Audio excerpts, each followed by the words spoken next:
So yeah, I'm Thomas Davies. I work for Google UK. My boss said to me, look, I'd like you to come and present to an established audience, about 150 people, about the vision and strategy of Google Enterprise and Google Apps, specifically in the UK. Fantastic. I've got an hour, right? No, you have about 9.5 minutes left. A lot of the discussions I have with organizations when we talk about our strategy and vision actually then move into a lot of other complementary areas of IT. But with the shortness of time, I'm going to really focus this down to 4, hopefully, salient points for you. The first one is, what are the 4 major trends that we're seeing in 2011? And this is very much around this year. Unfortunately, there are still a number of inhibitors to change that a lot of our customers and prospective customers are currently faced with. And then I'm going to move on to what our vision and strategy is. And we genuinely believe that the somewhat bastardized term of cloud computing is actually going to become less diluted over time. And we believe it will actually become delivered by 100% web. And I'll explain exactly what we mean by that. And then I'll leave you with, look, where are we putting our big bets for this year? We spend an awful lot of money in R&D, so where is it from an enterprise and a Google Apps perspective that we see the opportunity for ourselves, but also the customers that we work with? So there are 4 current trends: innovation, collaboration, social, and mobility. And I'm sure you're familiar with all of these. And again, we don't have time to go into each one of these in really any detail. But they're affecting most companies that we speak to. There are very few companies that I speak to on a daily basis where they don't say, look, the business is demanding solutions, tools, and applications all the time. And of course, the old adage of, well, IT is being asked to do a lot more with less and less. We've all felt that in the last 2 or 3 years. But it's not just the trends that is staggering, it's the pace of change that is probably the most alarming and staggering for organizations to try and catch hold of that opportunity. So let's look at innovation. For us, within Google, innovation is not an application. It's all inclusive. Every employee from Google should feel empowered to innovate, not make a mistake, move on quickly. But actually, more interestingly, innovation we see as being a very highly competitive currency that we benefit from. Innovation is the lifeblood of Google. And actually, collaboration, the ability for a company to collaborate, we are now seeing is incredibly linked to the net output of innovation. If you, as companies, can collaborate more effectively, you will innovate in a more agile way. Social. I'm sure many of you use LinkedIn or Twitter or Facebook. We all know about the explosion of social within the consumer market. That is most definitely happening within the enterprise space. It's 100% one of those items, those articles that we're often asked about. What is your social strategy, both consumer and within the enterprise environment? The last one is mobility. For me, this is probably the most exciting because devices, whether it's kind of Android or iOS, fundamentally, this market has changed within only 2 to 2.5 years. Android was brought out, I think we brought out the first T1 in December 2009. I was with the CIO the following day, and I said, oh, this is my T1. What do you think? He said, you know what? This is never going to take off. Android will never take off. RIM, iOS, they've got the market cornered. And of course, Nokia, Symbian with some of the mid-end phones. And I'll talk a little bit about some of the statistics we have around Android, where we believe this is, again, one of our big bets. For those of you that follow Mary Meeker, so she's the ex-managing director of Morgan Stanley. She's just joined the VC recently. Every year she used to bring out this State of the Internet report. She used to talk about all these kind of different fantastic socio-economic, technical advancements, and the numbers always got bigger and bigger. And she said smartphones would outsell traditional PCs, laptops, by mid-2012. And the whole market went, wow, that is just the fundamental change in how we're going to consume IT and business applications. Mary Meeker was wrong, because that happened in the last 3 months of last year. She was 18 months wrong.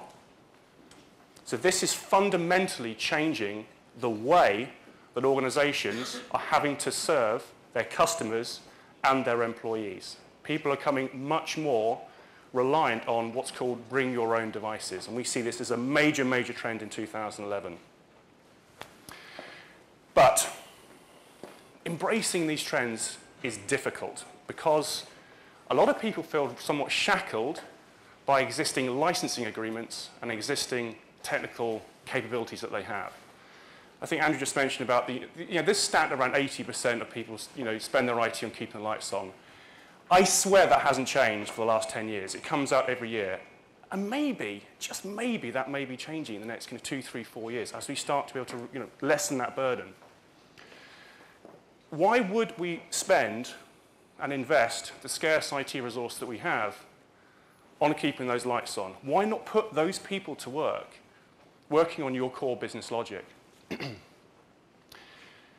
People also still collaborate by sending email attachments. I was with a UK retailer about 4 weeks ago, and I said, let's talk about some of the optimization about business processes. Where are your pain points? Where are your challenges? And they said, well, we're not sure. I said, okay, so let's look about how you do inventory forecasting up to your executives. And they said, well, we have our branch managers who get all the information on a spreadsheet, and they send it on to the regional person, and then a couple of days later it's consolidated. I said, how long does this take to get into the hands of the execs? And they said about 3 or 4 days. I was like, well, what if we had one source of the truth, one document that lived in the cloud, that all of your regional managers, all of your branch managers could actually input that information in real time? Fantastic. But then what happens if we could also run an executive dashboard based on that content in real time for your executive team? What value would that derive for you? A lot.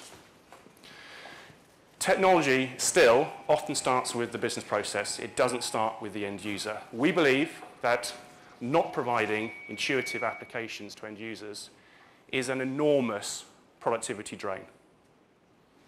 And lastly, devices. We mostly are locked to a single device and often locked to doing that device work in a specific location. So the major trend we see is the collapsing of that in the next 12 to 18 months.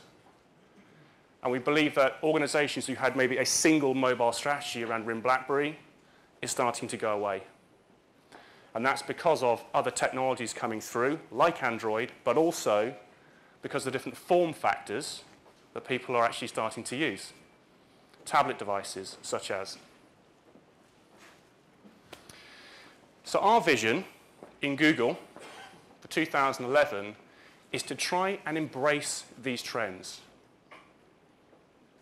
to deliver business applications over the internet, but you're accessing it via a web browser. True cloud computing. No hybrid, true cloud computing. And I would agree 100% with Andrew when he talked about phase one was very much around kind of cost avoidance and cost reduction. We've all lived in very, very difficult economic climates the last 2 or 3 years. But what I see now is this next phase is people looking at these 4 areas to say, right, how do we change our business? Where can we offer transformational value? Consumerization of IT, innovation, mobile. These are all the things that people are coming to us and saying, you have apps, you have platforms and devices. Where can we start that journey with you? Now, I'm only going to concentrate on the far right. Everybody knows we were born online. We don't have any legacy code base which we have to transition. We also don't have any legacy licensing agreements that we have to transition. We don't have to cannibalize any other part of our business. We're a cloud provider. We also have enormous capacity, excuse me, but for us, this year, big investment in engineering excellence and SLAs. You may have seen, we actually just removed our scheduled downtime from our Google Apps SLA a few weeks ago, and that's made a very, very big impact for our customers. On Gmail, which has about 220 million users now, last year we had an availability of 99.984. We'd love to get to 4 nines as quickly as possible. And actually some of the services within Google Apps operate at 5 nines already. And I'm losing my voice. So, where are the big bets for this year? You'll know most, I think, of these products. Google Apps. We will continue to invest in capabilities in Google Apps. so that people aren't penalized about using web-based applications. In fact, the experience becomes better. We have Google Apps Marketplace, third-party marketplace. You go in, choose, select, find, search, rate applications. You can deploy that into your single Google Apps domain with a single authentication model. And you can do it really, really quickly. So this notion of going through 3, 6, 9, 12-month deployment cycles, using those other ISVs delivered as a software as a service, really starts to drive this time to value. Google App Engine for Business. Look forward to some pretty big announcements in the next few months on that. But it's not going to be a me too. We're going to do some very different things, potentially opening up some of the underlying core foundational capabilities that Google offer. Can't go into too much detail, but look forward to things that are different and not just a me too.